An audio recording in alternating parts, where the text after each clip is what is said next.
shores of old Lake Erie stands our alma mater true. Fredonia state we proudly honor with its colors white and blue. Hello, and welcome to the latest edition of Reflections of Fredonia. My name is Jack Croxton. I am a retired faculty member from SUNY Fredonia. I taught for over 40 years in the psychology department. And now I'm enjoying my retirement doing this podcast where we interview alumni from Fredonia and give them an opportunity to talk about their careers after leaving Fredonia and also to just reflect back a little bit on the time that they spent here. We're recording our podcast from the Fredonia Radio Systems, a student-run radio station right here on campus at SUNY Fredonia. Hi, everybody. My name is Chloe Kowalik. I initially graduated from Fredonia in May 2024 with my bachelor's in communications journalism and psychology. And now I am a student here again, and I'm pursuing my master's of science in clinical mental health counseling. For today's podcast, we have a very special guest. So why don't you go ahead and introduce yourself by telling us your name and when you graduated from Fredonia? Sure. Thank you, Jack. Thank you, Chloe. So my name is Gary Phillip. I graduated Fredonia State University back in 2006. And what were you studying while you were a student here? Yeah, so I actually studied, my major was interdisciplinary studies, which combined music, film, and television and media, which sounds like a bunch of different disciplines, but they actually all come together, which relates to a lot of what I've been doing the past 20 years. That's awesome. I actually want to talk a little bit about what your experience was like as a graduate student here. So, how was it to be in a graduate program versus, a lot of students here are undergrad? Yeah, that's a good question. It's a bit unorthodox. I first started my education, collegiate education at Alfred State College, where I got my mechanical engineering degree. And then I actually always had a passion for media and television and arts. But sometimes you got to do what you got to do to please the parents. So I actually graduated. I had to take some time off for health reasons in between. But then once I got myself healthy and back on my feet, I actually went straight up to the university and met with a young lady named Joan Burke, who I explained what my background was and what I was looking to do in terms of transitioning into media, film, and television, and having a focus around that with music and sound. And she told me about the interdisciplinary studies and how I could build a curriculum based around that, based around the needs of what I wanted to do when going out in the field. And then she introduced me to some professors where we built a bespoke degree or educational system around that work that I wanted to do. And it involved taking some extra classes and doing some extra tests. And obviously, at the end, I had to put together a special project and thesis, which involved how sound and music affect emotion in film and television. But yeah, I'm super happy that I came about finding Fredonia. Like I said, I went to Alfred State College first. I never thought I would go even further away from my hometown in New York City, but I do like the snow. So why not go somewhere where it snows every day? That's Yep. right. It is the furthest SUNY, too, from where you're from, I'm pretty It, sure. it, it absolutely is. And I found it. My parents asked me, why would you go even further away? I said, I love the cold, I love the snow, and I love the people. This is a good spot for it. It is. So while you were in the interdisciplinary studies program, were there any particular professors that kind of stand out in your mind? Oh, that's an easy one. Yeah, there's a ton of them, but my main focus is, and I know you've done a couple of these already, and I'd be shocked if everyone didn't bring up Jane Jackson. Mhm. But Jane was massively influential in not just my time there at Fredonia, but my career leaving. As I mentioned earlier, I had a health scare, and right after graduating undergrad, I was diagnosed with cancer. Wow. and had to take some time off doing some surgeries and chemotherapy. And then coming back and being introduced to Jane, she had went through a similar scare in her life, and we bonded over that. And in general, beyond that bond, she's a wealth of knowledge. She worked in the industry. She bonded with all students.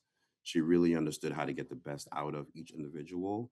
And, you know, between her classroom, um, sessions and what she was able to teach outside of the classroom as well. She was always willing to go the extra mile and teach and try to train people to understand to it's not just the classroom, it's how you network, it's how you build relationships. And it's the extra efforts that you put in, not just to get an A or a B in the class, but the extra work that you put in outside of that is what gets you through the industry and recognized to have a successful career. Mm-hmm. Absolutely. Do you have any favorite memories or experiences from your time here that really stand out? Yeah, it's definitely those classes that we took. I mean, you had to come up with ideas around scripts, ideas around pitches. You actually had to pitch amongst your peers. You had to build teams to execute those projects. And that's exactly what I do right now. I have the luxury of flying around the world and building these teams to execute these live events and pre-recorded content and commercials. But when I think back, and thank you for providing this platform to allow me to think back. When I think back, it reminds me of sitting in those classrooms and doing exactly that. I'm just doing it on a larger scale now. So I just think back to those classrooms and pulling the all-nighters to create that special project that you wanted everyone to see and to show your family and just be proud of. And then outside of that, my other memories actually took place 45 minutes outside of Fredonia, but it was part of the Fredonia program. Joe Chilberg actually gave me the opportunity to do an incredible internship. I interned for the Buffalo Bisons Oh, while wow. at Fredonia. And at first, I was jaded. I was skeptical. It bothered me that I had to pay thousands of dollars to then work for free at an internship. Right. But when I tell you, it's probably one of the best experiences in my entire life and forged a platform for me to feel comfortable in the real world once I got there. But I went there with open ears, open eyes, open arms, just wanting to like learn everything that you could possibly do. And within weeks, and as you know, Buffalo Bisons is as close as you can get to a Major League Baseball team without being. In fact, they probably are more advanced and better teams and better stadiums than most uh, Major League Baseball teams. They just happen to be in the minor leagues. But I was able to operate third base camera, catching special double plays and sending it to the jumbotron, and then also editing videos, highlight reels that were showing during the live games, and then I even got to do some of the vision mixing and technical directing for the events and the games. And this is when I'm still in college and I had, that real time experience. But I was shocked that I was able to do that at that age with that experience. But Fredonia really puts you in the driver's seat to go after whatever it is that you want. It's an open box. It's yours for the taking. You just have to be aggressive and go after it. So, Yeah. so did the Bisons have a good year when you were an intern there? They they did. They did, in fact, a significant amount of players at that time, I don't know if you remember Brandon Phillips and a couple others, but Uh-huh. they actually, did play for the major leagues. I think he played for the Cincinnati Reds for a Yep. couple years. Yep. There are a lot of players, for the Cleveland Indians and the Reds that came from the Bison's organization, and I Mm-hmm. got to work with them firsthand and be around them, and it was just an overall great time, and just being in Buffalo is such a great city, Uh-huh. especially being from New York City is the closest thing you probably can get to that. So I had the best of both worlds of small town Fredonia and then big time Buffalo to balance it out. Absolutely. Well, you've certainly had a very successful career working in broadcast and production, working on major events like the Macy's Thanksgiving Day Parade, March Madness, Yeah. and working with various major companies. So, in can you give us a condensed version of how your career has developed since you graduated from Fredonia? Yeah, sure. So you called off some of the fun ones. I've definitely had an interesting journey throughout the career. You know, the Thanksgiving Day parade. Who doesn't love being there? There's times that I have to pinch myself and remember that I'm working instead of watching the floats. But I had the opportunity to go to all the Broadway shows, all of the Oh, rehearsals for the performers, the Mariah Careys, I mean, you name it, because there was the Thanksgiving Day parade and the Christmas tree lighting. But you're basically going on behalf of the director and figuring out, what are the best shots that you're going to do here? What camera angles are you going to use? What platform? What jib?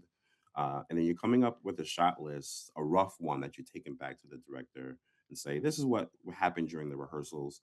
This is how I think we should film it.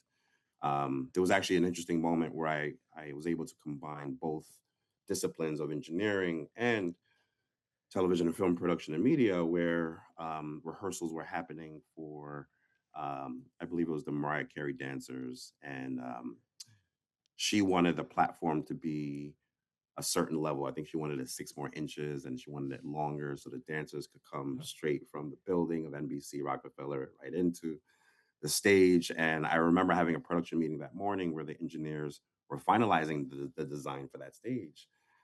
And at that moment, I pulled out my tablet and I did a architectural drawing of the stage and the dimensions that they needed it to be. And I quickly sent it over to that engineer who works on that. And it was probably outside of my jurisdiction of what I should have been doing, but it was warm welcomed. And I was willing to go above and beyond and take all of my disciplines that I learned across the different degrees and platforms to kind of really utilize it and show how I could be helpful. And it was welcomed and it worked. And we actually implemented that design. But yeah, that was definitely one of the uh-huh. special moments of my career where I think, I was able to showcase my skill sets and what I could do. But Alright. there's a ton of them. The MTV Viacom was another great one where I was a technical producer. At that time, they were transforming the world of digital beta tapes into digital content. And we had to go through all the Viacom libraries of all their channels and make sure that the content, looked great for broadcasting and streaming. So I did that for a couple of years and eventually, took that and started my own business. I kind of wanted to get more credit for some of the stuff I was doing. Mhm. Well, I know you did something with March Madness. Do you have a prediction this year? Ah, great question. I saw Texas pull an upset Uh-huh. Oh, uh, yep. the other night. But yeah, no predictions. I get my heart broken every year, so I try to stay out of it. But I love a good Cinderella team. Yeah. Right. Yeah, that was another awesome project where we went to all the different March Madness games and Coke Zero wanted to do commercials about it was actually about rival teams coming together and the fans coming together. And when you're tailgating or you're at the game, you're face to face with someone that wants the other team to win. So it was a funny comedic video of kind of like being with in the same March Madness shirt and Mhm. then battling with each other with whose team is going to win.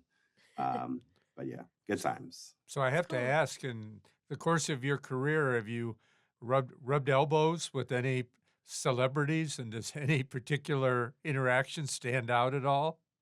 I have. We and I always say the term we. It's never just me. I have an amazing team of people. Some of them who also went to Fredonia that I work with to this day and throughout my career. But we worked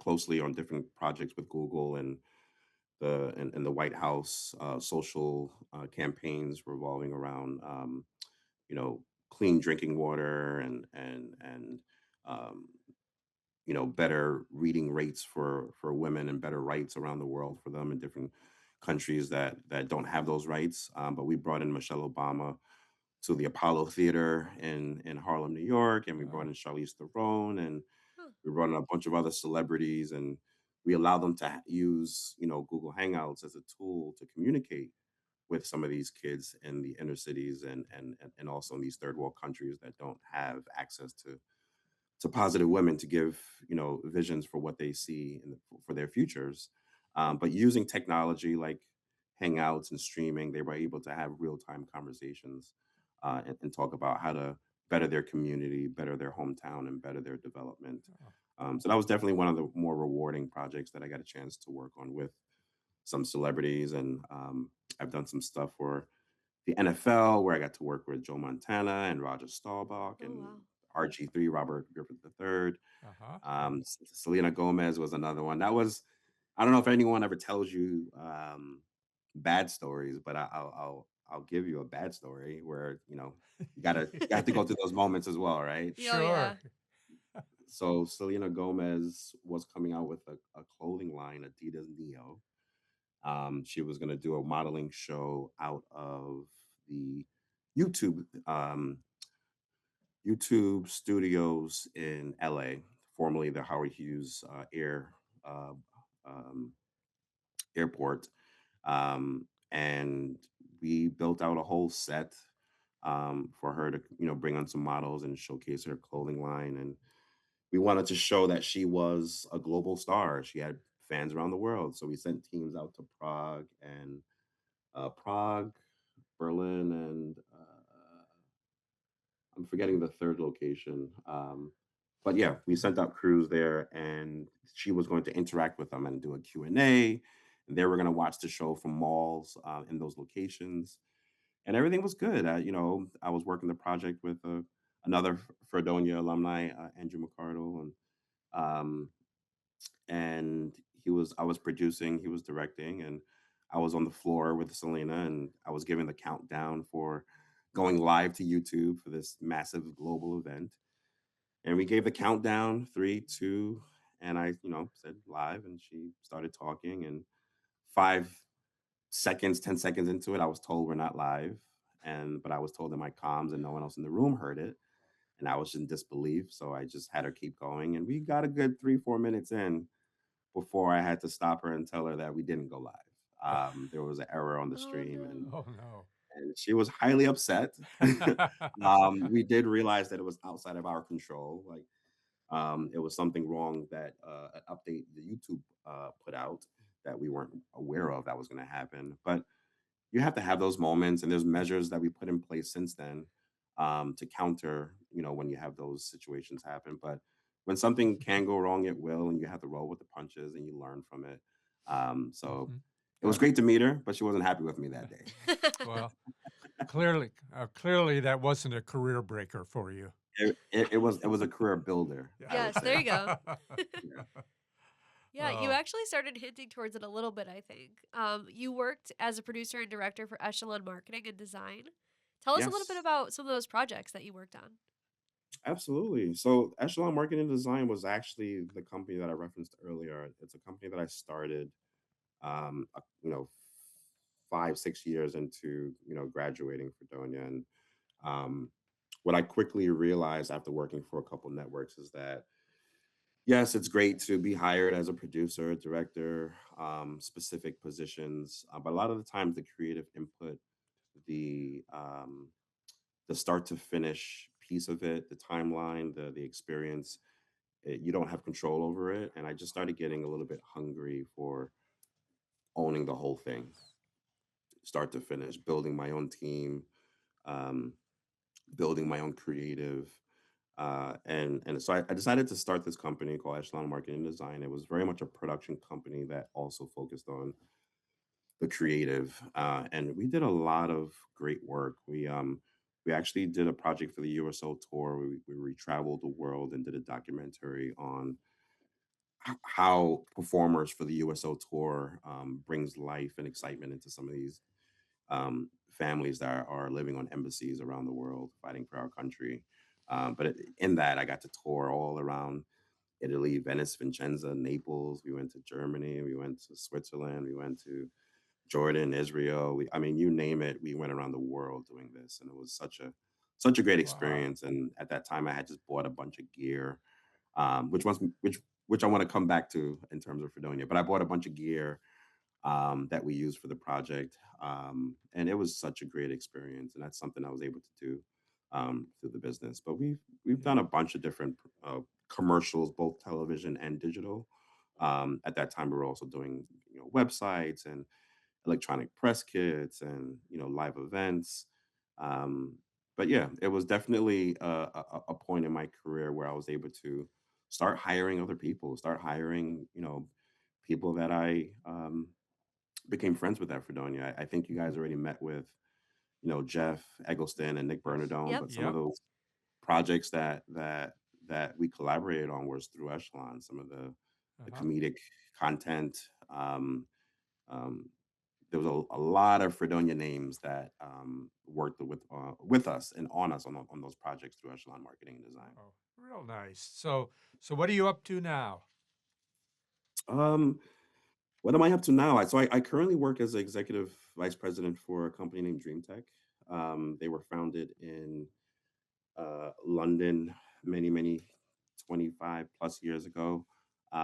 They came over to the States um, and wanted to develop a similar strategy for their business, but here in the States. And they didn't really have, everything from production gear to production crew and resources, where at that point in my career, 10 years ago, I had all of that. So I partnered with that company and woman named Victoria, and I basically helped develop the U.S. business, starting bringing in some of those resources that I mentioned, um, and we started, out of New York doing productions for tech companies. Did that for 3 4 years. Everything from you wanted to market a new product, a new HP laptop or a new Chrome laptop, software. AI was picking up at that time, but we started creating content, live events, and digital content for online. And then that picked up into doing it globally. That service that we were provided became a big thing around the world. So I was flying out to California regularly, building a team there. We built a studio out of a necessity for servicing some of those tech Bay Area, Silicon Valley clients. Jeff Eggleston now was hired to run that team in that studio in California. We have teams in London, we have teams in Singapore. At one point, for about 6 years, I was going to Singapore every quarter, so four Oh or five wow. times a year for many years. But yeah, right now through that position, I help with business development. I help find people and I help find resources um, for these different projects that we work on globally. So it's an exciting time. I'm able to merge everything that I've learned, and um, it's taking the creative, it's taking the storytelling, it's taking the technology, it's taking the discipline that was all learned at Fredonia, and channeling it and finding other people who can help execute across those projects. So when you came to Fredonia back when as an interdisciplinary studies student, Uh-huh. did you ever imagine that you would have all of the amazing experiences that you've had? Wow. It's yes and no. Uh-huh. Yes and no. I am unique in the sense that I thought my life could have ended months prior to joining, Fredonia as a student, as a graduate student. So I came in thirsty. I came in hungry. I wanted, and this is the point that I was going to bring up earlier. I wanted to touch everything. I wanted to touch everyone. Um, and Fredonia allowed you to take gear out if you wanted to. Take the camera. I forgot what they were, PX90s or something back then. But I take the cameras, take the lights, take the jib, explore, experiment. You wanted to learn to edit. Here's the edit bays. And this is 20 years ago where, you didn't have iPhones. You didn't have you didn't have the ability to just pick up your phone and edit, pick up your phone and record something. You had to get gear. And Fredonia really worked hard to give that to the students, give them that opportunity to tap into whatever it is that they wanted to experiment with and try. And there was so many great faculty and teachers there that were able to provide that knowledge to you and give you that extra hand to learn what you wanted to learn. So yes, leaving Fredonia, I did think man, I know a lot. I want to get out there and show the world what I can do. Um, to the levels of what I took it to, no. I mean, I've gotten really, really lucky. Some doors I knocked on and I put my foot through. Some of it's luck. Some of it is right place, right timing. Um, but no, it's definitely been. Sometimes I take a deep breath and just think back at wow, the past 25 years of my life have just been a dream, Yeah, an absolute it's dream. been quite a journey. Yeah. It has been. Congratulations for all of that too. That's amazing. Yeah, thank you, thank you.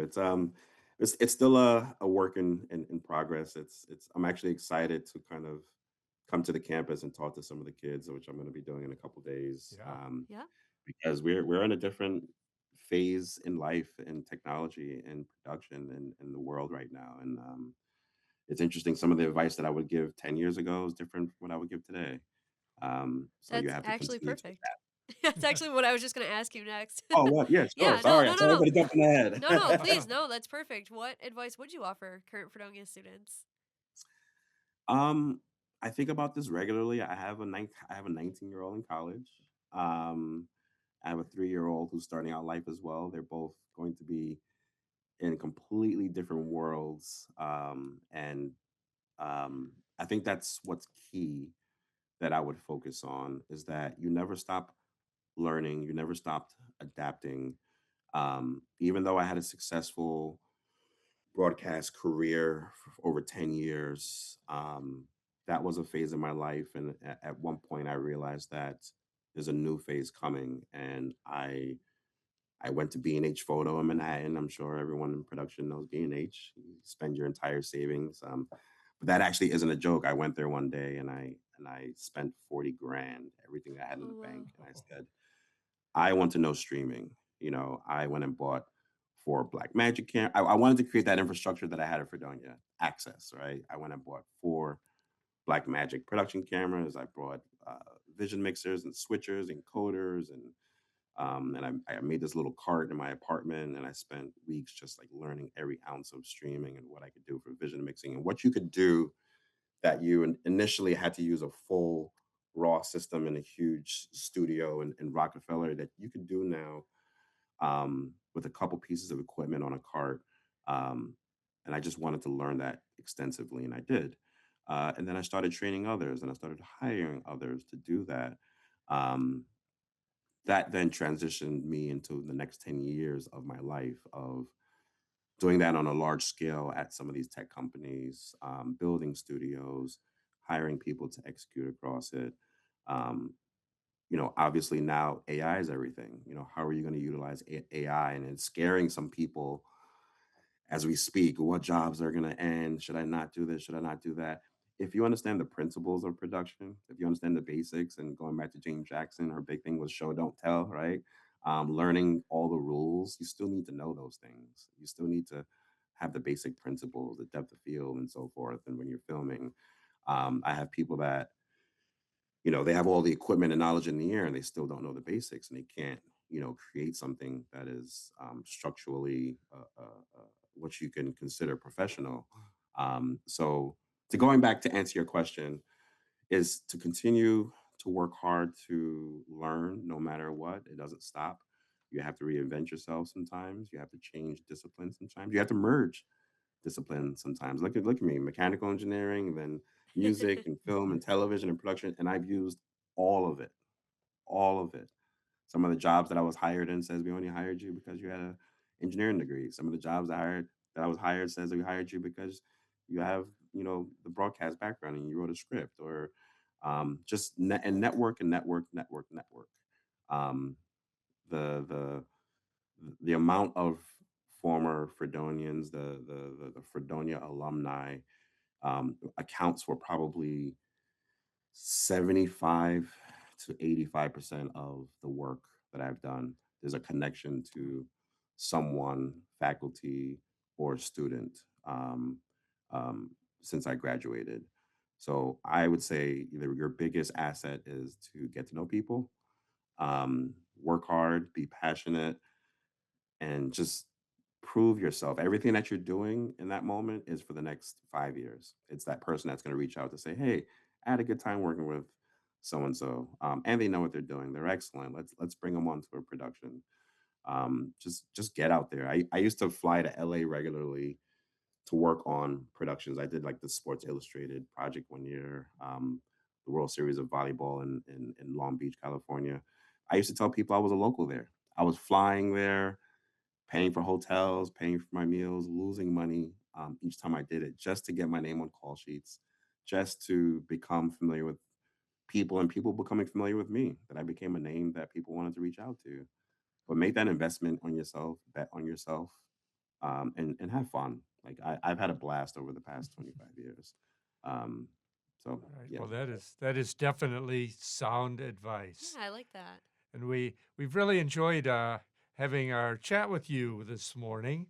And I want to thank you for agreeing to speak with us. And yeah, and I'm looking forward maybe to catching up with you later this week. I absolutely would like that. So thank you so much for appearing on our podcast today. I am Dr. Jack Croxton. And I'm Chloe Kwolek, and we'll see you in the next podcast. Sing its glory and its praises. Let them ring forever true. Beloved is our alma mater, Fredonia State.